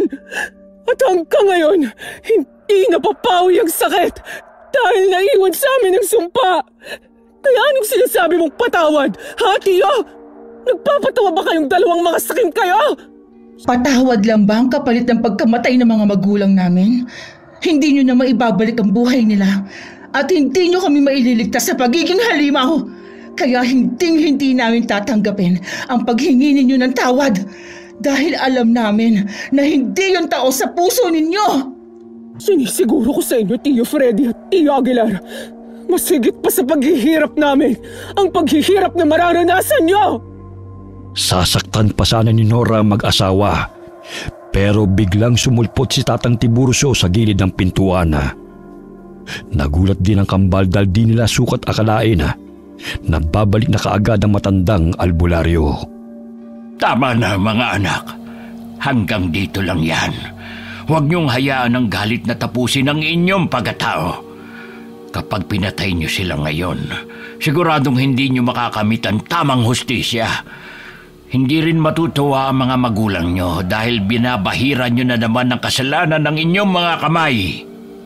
Dahil sa sinabi niyo ni Tatang Tiburcio, ay napayak na lamang sa galit sina Leia at Nora.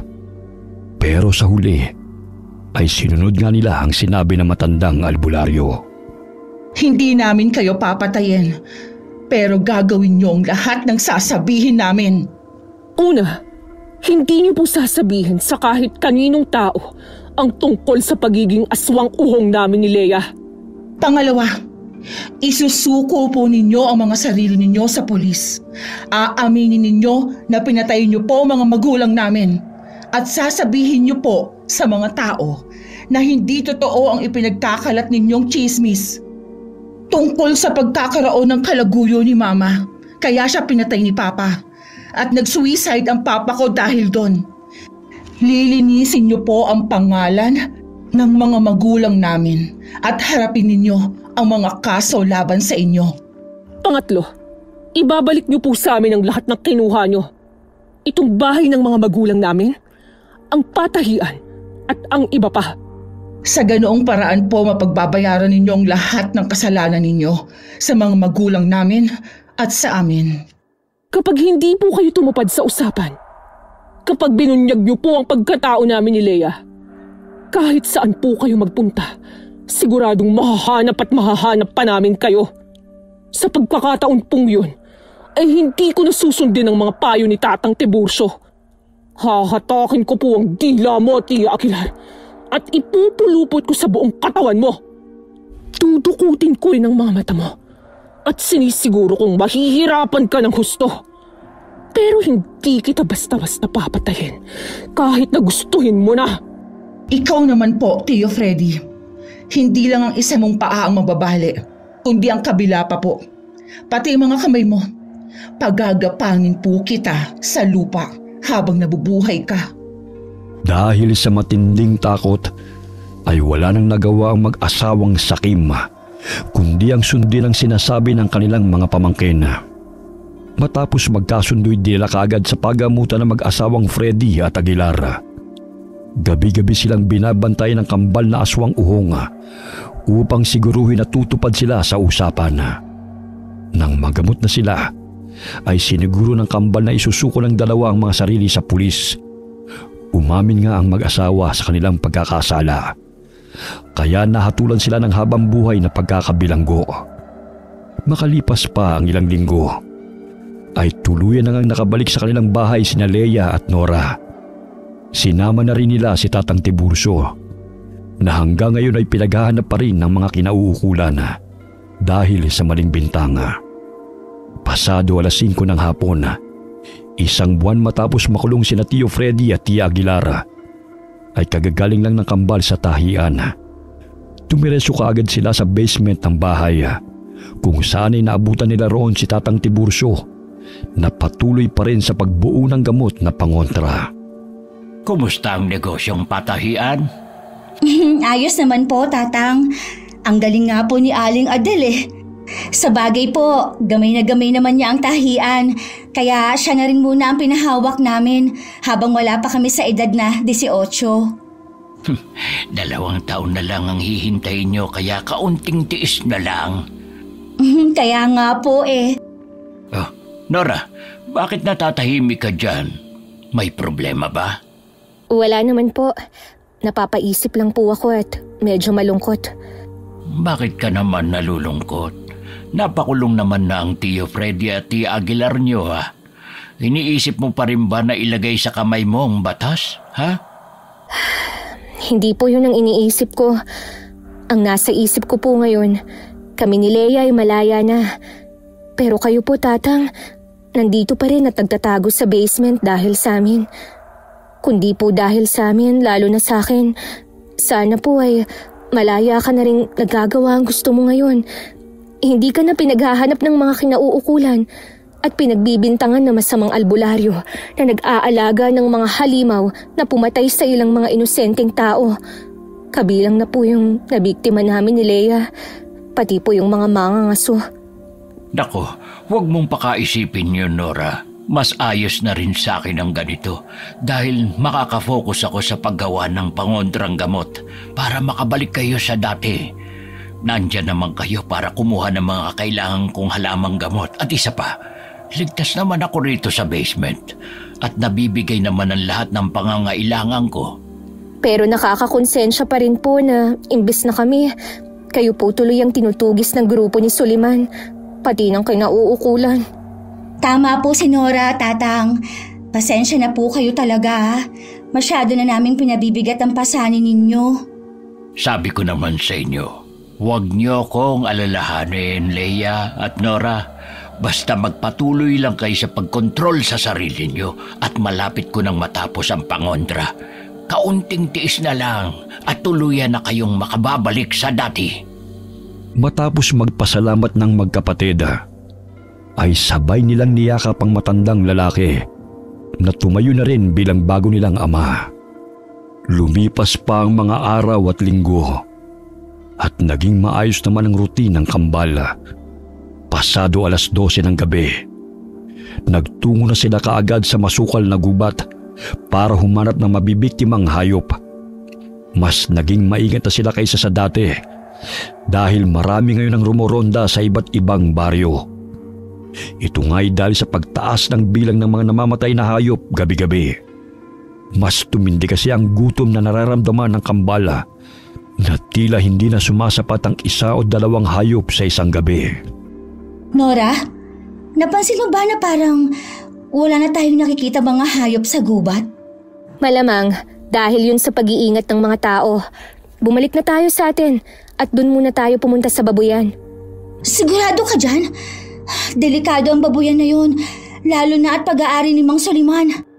Mag-iingat naman tayo Hindi tayo pwedeng magutom kahit isang gabi lang, Leia. Dahil magiging delikado para kay Tatang Tiburcio kapag nangyari yun. Kaya tara na, maghati na lang tayo sa biik na makukuha ko. Wala na silang sinayang na oras. Nagtungo sila sa babuyan ng mga ngasong si Soliman at kumuha ng biik. Sa kasamang palad ay nagising ang mga aso at kinahulan sila. Nagising din ang mga nasa bahay hanggang nakita ng mga yun ang dalawang asong uhong. Galit na galit si Soliman habang pinapuputukan ng baril ang magkapatid. Dahil doon ay nabitiwan ni Nora ang biik at naiwan yun bago sila makaalis. Tinamaan din ng bala ng baril si Leia sa hita pero hindi niya yun ininda. Tumawid kaagad sila sa kabilang baryo at muling bumalik sa munting lawa. Pagdating doon ay nakita ni Tatang Tiburcio na iika-ika si Leia. Kaya lumapit siya sa dalawa at kaagad yung inilalayan. Anong nangyari? Bakit may tama ng bala si Leia? Kanina ko pa kayo hinihintay dahil may magandang balita ako sa inyo. Nabuo ko na ang pangontrang gamot at nandun yun sa basement. Kitang-kita ang tuwa sa mukha ng kambal matapos yung marinig. At nang papunta na nga sila sa basement ng bahay, ay biglang natigilan ng lahat matapos makarinig ng sasakyang dumating. Paglingon nilang lahat, ay nauna nilang nakita si Soliman na galit na galit.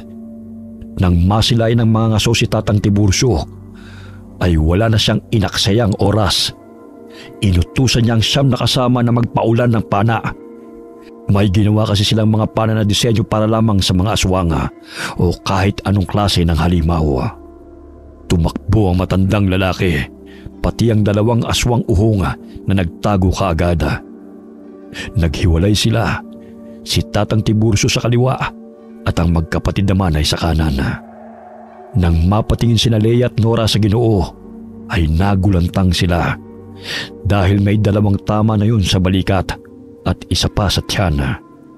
Dahil doon ay parehong kumulo ang dugo ng kambal, hindi na sila nakapag-isip ng tama. Galit nilang sinalakay ang 10 katao, kabilang na si Soliman.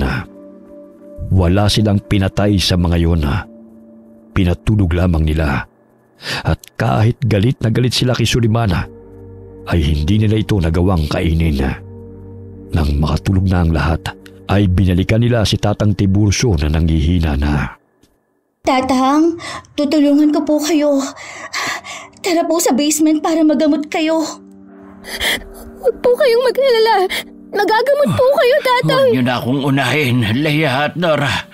Unahin niyo nang alisin ang mga natutulog na mga ngaso. Siguradong kapag nagising sila, susugod uli sila. Ay layo niyo muna sila sa lugar na ito. Pero paano po kayo? Bilis na, Nora. Ihahanda ko ng mga gamot na pangontra. At pagbalik niyo rito, inumin niyo lang ang mga yon. At sa loob ng 3 araw, doon niyo mararamdaman ang paglaya sa sumpa ng pagiging aswang uhong. Kahit nag-aalangan ng kambala, ay sinunod nila ang inutos ni Tatang Tiburcio. Gamit din ng sasakyan ay dinala nila sa malayo ang mga yun. At ang pinagmaneho nila ay ang isang lalaki na naunang nagising. Nang malayo na sila, ay nagulat sila sa ginawa ng kanyang kambala dahil pinagpapapatay nito ang mga sakay ng sasakyan at pagkatapos ay inihulog sa bangin. Siniguro ni Nora na wala talagang makakaligtas sa mga yun. Bakit mo ginawa yun, Nora? Para matapos na to, tara na at bumalik na tayo. Naghihintay na si Tatang Tiburcio. Wala nang nagawa si Leia kundi sumunod na lamang pauwi. Pagbalik nila sa bahay ay dumiretso sila sa basement kung saan ay naabutan nila si Tatang Tiburcio na nakaupo sa tapat ng 2 gamot na nasa garapon. Natutuwa silang lumapit sa matandang lalaki pero natigilan din sila nang biglang lumupaypay ang kamay nito. Doon kaagad na pagtanto ng kambal na may nangyari na sa albularyo. Sinubukan nilang isalba ang buhay ni Tatang Tiburcio pero huli na ang lahat. dahil kanina pa pala yun namatay. Nag-iwan lamang yun ng sulat sa kanila kung paano gawin ang pangontra para kung sakaling may mga katulad nilang mapaglalaruan ng itim na engkanto sa kagubatan. Habang iniinom ni Leia at Nora ang pangontrang gamot, ay walang tigil ang pagtagas ng kanilang mga luha dahil sa nangyari. Binigyan nila ng maayos na libing si Tatang Tiburcio at nagpasalamat sila ng taus-puso dahil tunay na nakalaya sila mula sa sumpa ng itim na engkanto. Okay, sana po nagustuhan niyo ang kwento ng kambal. Shout out po tayo kay Giza Nicole Velasco and Isaac Velasco. Hi din po sa mga anak nyo. Hi kay Richard Flores na lagi pong nag-aabang sa mga kwento natin. Salamat po sir. Hi kay Jocelyn Nazareno from Riyadh. Shout out sa mga taga Perez, Cavite. Galing po kay Teresita Villarmino. Hi kay Lady Dam. Shout out kina Samuel Tubosa, Dodong Tubosa, and Joy Cuevas Tubosa from Malaysia. Kamusta po kayo? Hi kay Eagle Eye Mar Sevilla from Nasugbu, Batangas. Hi kay Rexardo from Mabalacat City, Pampanga. Hi kay Marvin Villanueva. Hi kay Nanette Garcia from Cyprus. Shout out sa mga solid ingkong po natin, ang Delora family, Gonzaga family, at kay Beth Royo. Salamat po sa inyo. Shout out kina John Paul at Tricia na nasa Europe. Love you both, sabi po ni Mama Ami Yong. Shout out sa Azenar Goodies. Shout out sa Dumaplin family. Shout out sa Grefaldia and Imperial family. Shout out kina Prince Berlin Monsalud and Princess Angel Heart Monsalud. Kamusta po kayo? Shout out po sa lahat ng mga nasa Angie Oribe Garments. Hi po sa inyo. Hi kay Emma de la Cruz from Bacoor, Cavite. Shout out kina Ate Gaya, Nida, Alejandro, Fredo, Darlene at kay Nanay Nati from Catanduan, Quezon. Kamusta po kayo dyan? Shout out sa La Torre family from Q-Mart, Cubao. Hi kay Irma Umali from Italy. Hi kay Sally Albino from Kawayan City, Isabela. Shout out sa Team San Miguel, kay Ginea, Johan, JB, Sam, Apple, Eliza, Aldrin at Hannah. Kamusta po kayo? Alright, remind ko lang po sa mga nagre-request ng shoutout, palinaw lang po ng mga pangalan. Tsaka pasensya na po kung hindi ko nababati ang lahat. Kasi sa dami po na nagre-request, hindi po talaga kayang lahat eh. Pero babatiin pa rin po namin kayong mga hindi nabati sa mga susunod na upload po namin. Sana po huwag kayong magtatampo. Maraming salamat po sa inyo and God bless us all.